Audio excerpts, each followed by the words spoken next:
Hindi ako sanay sa ganitong weather. Yun yung una kong gusto sabihin. Yung pangalawa, pasensya po, na-late ako ng konti kasi may mga ka-meeting pa ako kaya na-late ng konti at hindi ko rin alam ask for directions. Kaya yung mga kasamahan ko, si Rosa at saka si Fortunata at saka yung mga kasamahan galing sa Switzerland, nakasalubong ko while waiting for Uber. Sabi nila, Pinoy? O di, sabi ko, opo, saan kayo pupunta? Doon po, dito bale. Sabay na ako sa inyo. Ganun po yung Pinoy. What I like about Pinoy is that you're anywhere and everywhere. And as you are anywhere and everywhere, you're always proud to be Pinoy. And I would like to say that because we're always proud to be Pinoy. This morning, and this is I hope you don't mind, the sad part of what I'm going to say. This morning, I came across with several videos, and then there was this press con of PRRD. Patungkol doon sa Pinoy na namatay ata o ginahasa sa Middle East, hindi ko na sasabihin yung bansa. And he was really so sad and angry about what happened. And he felt responsible na mayroong mga ganong klaseng pangyayari sa isang Pinoy labas ng bansa. But the government always sees to it to extend any possible assistance to bring that Pinoy or Pinay back home. Okay? Habang tinitingnan ko, I really felt sad, really sad.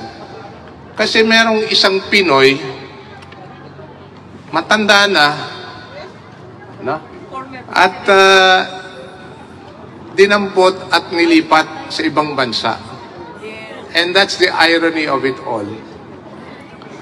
You know, when I was told I'm going to say something before you today, hindi ko naisip yung sinabi ko ngayon kasi nakita ko lang kanina umaga. Pero I like to say something about the man whom I've known since 1973. Matagal-tagal na rin po.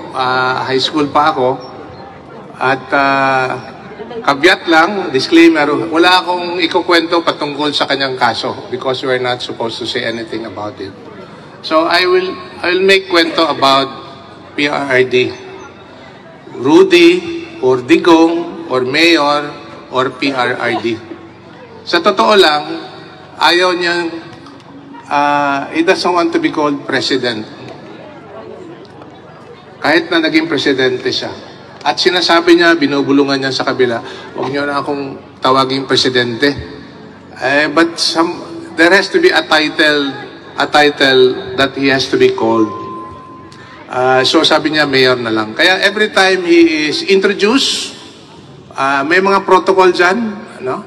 When he is introduced in an event, the highest government official in the room will introduce him. And he is always introduced as, ladies and gentlemen, the President of the Republic of the Philippines, Mayor Rodrigo Roa Duterte. That is what he wants to be called, Mayor. Ganun po kasimple yung tao. Ganun din po kasimple yung unang-una kong nakita back in 1973. I'd like to share this a little bit on how I came to know him because when he first passed the bar in 1973, si Nanay Suling, yung mother niya, came to the law office of my father. Yung papa ko, abogado din. Ako, abogado din. Abogado ni Mayor ngayon. Pero si, Nanay Suling came to see my father and asked if Mayor Rudy or Attorney Rudy then can work in the law firm of my father. So that's how I came to know him the first time. And he credited my father to be his mentor. Marami siyang kinakwento, hindi ko na sasabihin dito. Hangang-hanga siya sa papa ko. And I think that's life. it comes in full circle. That years after, when he became mayor, congressman, mayor again for a long time, and then eventually became president, baliktad yung mundo. Ako naman ang hangang-hanga sa kanyang ginawa. Hindi lang po sa siyudad ng Davao, kung hindi po sa buong bansa, at lalong-lalo na, more than 90% of our Filipinos working abroad, lalong-lalo na sa mga Pinoy na nagtatrabaho sa labas ng bansa. Palagi niyang sinasabi in small talks that we have together, ang iniisip niya, kayo, yung mga nagtatrabaho sa labas.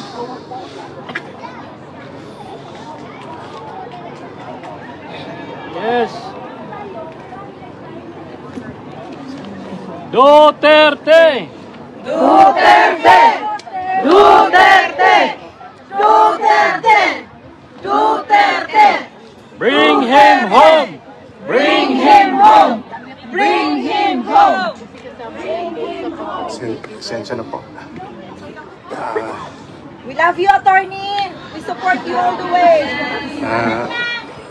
Kasi hanggang ngayon, hindi pa tapos yung, hindi pa ubos. Naubos yung. Marami po kasi yung kasama din sa dati.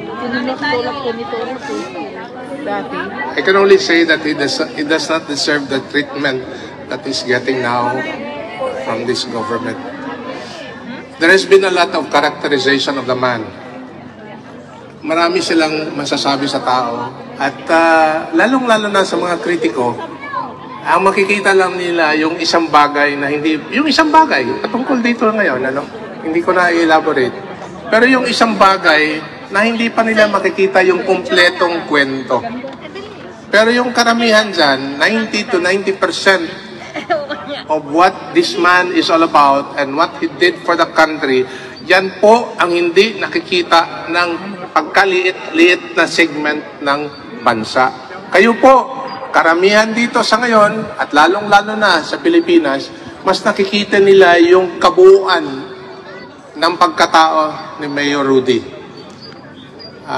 Kaya grabe, dagsaan ang ating paniniwala, dagsaan yung pagmamahal sa tao, at pati ako na nakilala ko siya for many years, hindi ako makapaniwala na nung March 28, we had the biggest global birthday celebration of one man.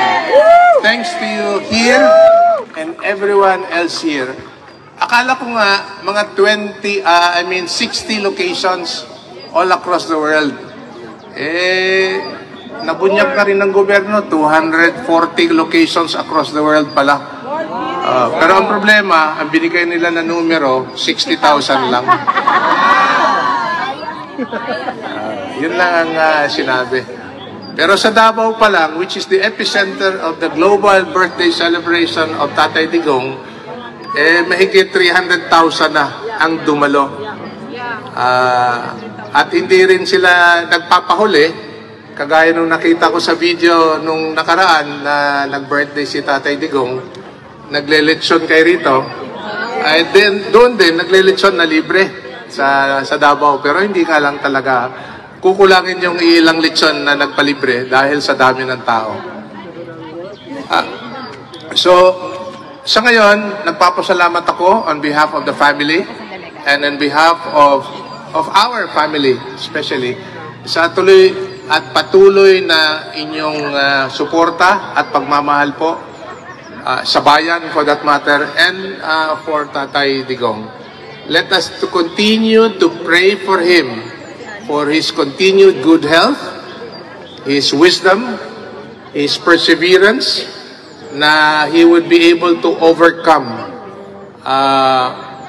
what he has been going through right now. At sinasabi niya palagi ito. If you notice, last year sa harap ng Senado, sa harap ng Kongreso, I was with him, beside him, at sinasabi niyang haharapin ko ito. Pero sa maling akala namin haharapin namin doon, dito pala.